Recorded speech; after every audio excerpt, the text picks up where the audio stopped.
कर्म का बंधन अवश्य निर्मित होता है, किंतु कार्य का बंधन निर्मित नहीं होता पार्थ। तुम्हें कर्म और कार्य के बीच क्या भेद है, ये जानना आवश्यक है। सभी कर्म कार्य, किंतु सभी कार्य कर्म नहीं। कर्म उस कार्य को कहते हैं जिसके साथ फल की आशा जुड़ी। मनुष्य जब भी सुख की, संपत्ति, प्रशंसा की आशा रखकर कोई कार्य करता है तो वो उस कार्य के फल से बंध जाता है। जब किसी कर्म को फल की आशा से किया जाए तो उसे सकाम कर्म योग कहते हैं, और जब किसी कर्म को बिना किसी फल की आशा से किया जाए तो उसे निष्काम कर्म योग कहते हैं। इसी कारण से उसे बार बार जन्म लेना पड़ता है। वास्तव में मनुष्य को कोई कर्म नहीं बांधता, कर्म से जुड़ी आशाएं उसे बांधती। वास्तव में मनुष्य को कोई कर्म नहीं बांधता, उस कर्म से जुड़ी आशाएं उसे बांधती। वो कैसे माना? यदि इस युद्ध में तुम्हें विजय होने की आशा है तो पराजित होने पर तुम्हें भीषण दुख होगा, और वो दुख तुमसे कोई अन्य कार्य करवाएगा जिसके लिए तुम्हें दूसरा जन्म लेना पड़ेगा। और यदि तुम विजयी हुए तो तुम्हारा अहंकार बढ़ेगा, और वो अहंकार तुम्हें विश्व विजय के लिए प्रेरित करेगा, तुमसे हत्याएं करवाएगा और उसका पाप तुम्हें बांधेगा। विचार करो, यदि तुम्हें इस युद्ध में ना विजय का मोह और ना पराजय का भय, तो इस युद्ध के अंत में तुम्हें सुख प्राप्त होगा या दुख प्राप्त होगा? ना सुख माधव, ना ही दुख। अर्थात तुम्हारा सुख, दुख, हताशा, निराशा, अहंकार युद्ध के कारण नहीं है। युद्ध के साथ तुमने जो आशाएं बांधी हुई हैं उसके कारण। क्या ये सत्य नहीं है पार्थ?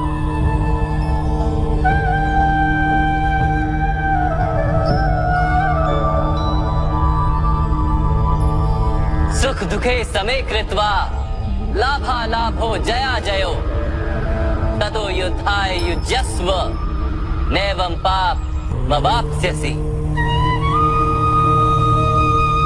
अर्थात सुख दुख को समान मानकर लाभ हानि जय पराजय का विचार किए बिना यदि तुम युद्ध करोगे कौन्ते, तो तुम पाप के भागी नहीं बनोगे। इसी को कर्म योग कहते हैं। जो सांख्य का ज्ञान प्राप्त कर लेता है वो ये जान लेता है कि वो शरीर नहीं, केवल एक आत्मा है। शरीर के भोग और अनुभव तो केवल मृत्यु तक, अर्थात वास्तविक नहीं, केवल माया है। उसके लिए कर्मयोगी बनना सरल हो जाता है।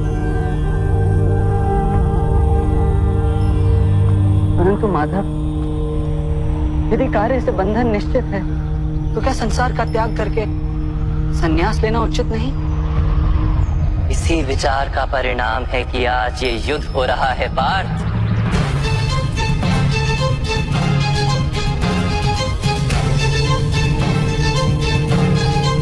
विचार करो, जब सत्व गुण से भरे धर्म को जानने वाले लोग कर्मों का त्याग करते हैं, तब अधर्म से भरे लोग भी संसार को चलाते हैं।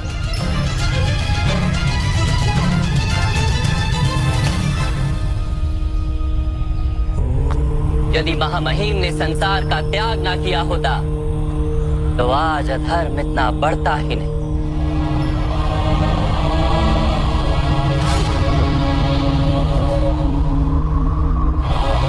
और तुम्हारे पिता ने यदि संन्यास ना लिया होता तो आज भ्राता युधिष्ठिर सुख से राज कर रहे होते।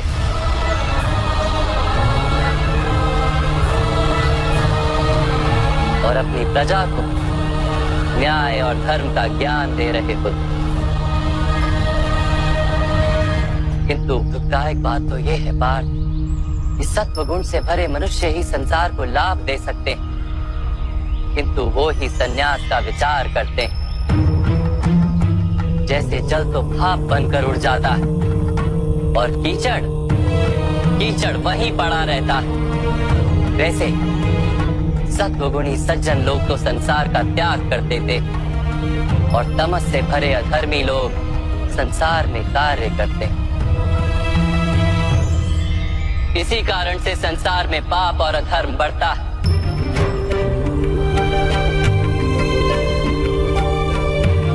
किंतु कर्मयोग इस विचित्र स्थिति से सारे संसार का रक्षण करता है। कर्मयोगी फल की आशा का त्याग करता है, किंतु कर्मों का त्याग नहीं करता।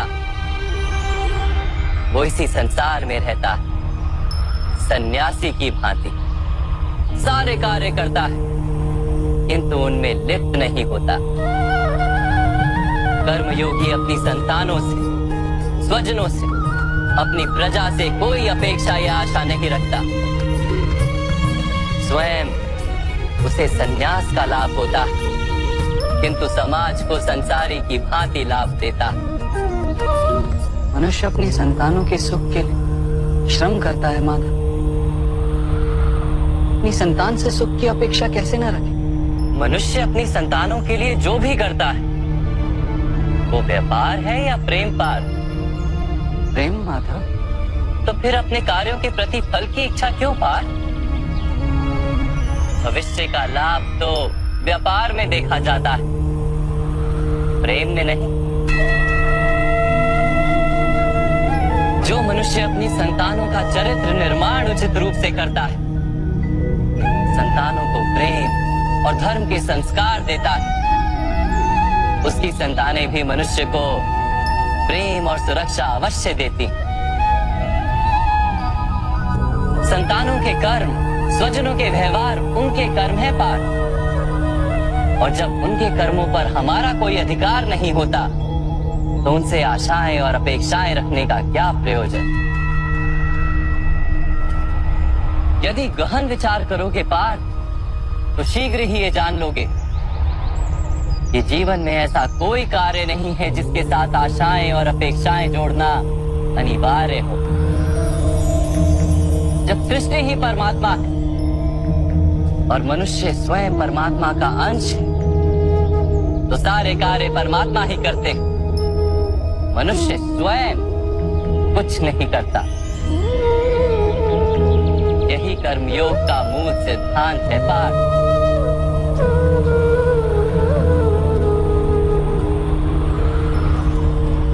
तुम्हें भी कर्मयोगी बनकर ये युद्ध करना आवश्यक है पार्थ। त्रिगुण्या विश्या वेदा निस्त्रिगुण्यो भवार्जुन निर्द्वंद्वो नित्य सत्वस्थो निर्योग क्षेम आत्मवान। तीन गुणों का त्याग करके निर्गुण बन जाओ पार्थ, इस द्वंद्व से मुक्त हो जाओ। सदा सत्व अर्थात परमात्मा में बुद्धि लगाकर कर्तव्य का वहन करते रहो। कुछ प्राप्त करने की इच्छा और कुछ प्राप्त किए हुए का रक्षण करने का विचार त्याग दो पार्थ, और अपनी आत्मा को स्वतंत्र कर।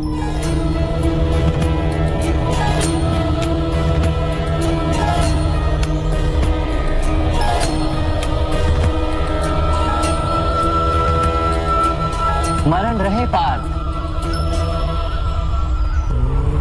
कर्मण्येवाधिकारस्ते मा फलेषु कदाचन मा कर्म फल हेतुर्भु मा ते संगोस्त्व कर्मणि।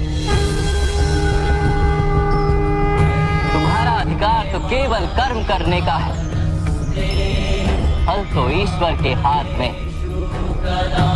इसलिए ना कर्म से भागना उचित है और ना ही कर्म के फल की आशा रखना उचित है।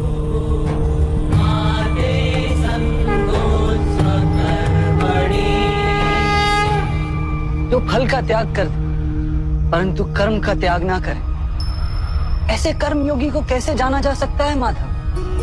विश्याविनिवर्तन्ते निरहारस्य देहिनः रसवर्जं रसोप्यस्य परम दृष्ट्वा निवर्तते। सुनो पार्थ, जो स्वाद से छूटने के लिए भोजन का ही त्याग कर देता है, वास्तव में उसके मन से स्वाद की लालसा कभी जाती ही नहीं। उसे दोहरी हानि होती है।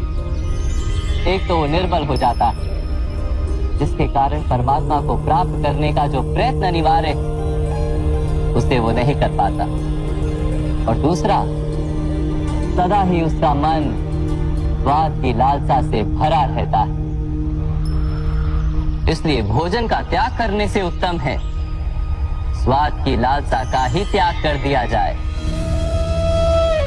कर्मयोगी अपने मन की सारी लालसाओं को खींच लेता है, जीवन को कर्तव्य मानकर कार्य अवश्य करता है, किंतु उन कार्यों से जुड़ता नहीं।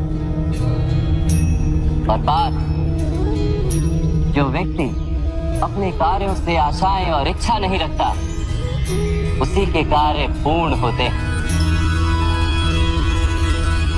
एक असफलता से दुखी होकर जिसका मन डोलता नहीं, एक सफलता से आनंदित होकर जो स्वयं को सर्वश्रेष्ठ नहीं मानता, ऐसे ही व्यक्ति को कर्म योगी कहते हैं।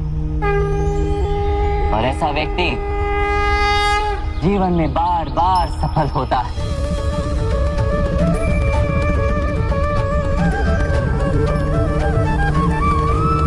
ध्यायतो विषयान् पुंसः संगस्तेषु पजायते संगात् संजायते कामा कामात् क्रोधोऽभिजायते क्रोधात् भवति सम्मोहः सम्मोहात् स्मृति विभ्रमः स्मृति भ्रंशात् बुद्धिनाशो बुद्धिनाशात् प्रणश्यति।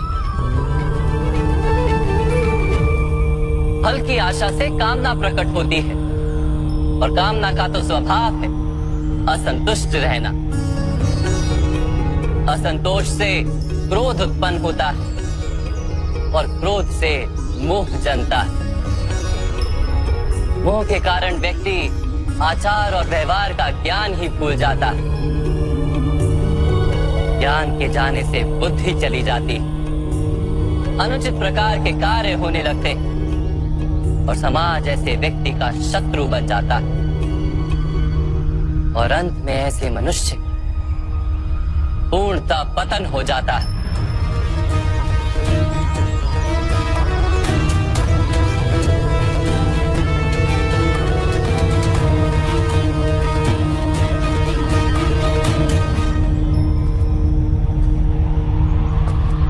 जैसे भ्राता दुर्योधन, उनके सेनापति महामहिम उनके ही शत्रु हैं, और तुम्हें विजय का आशीर्वाद दिया।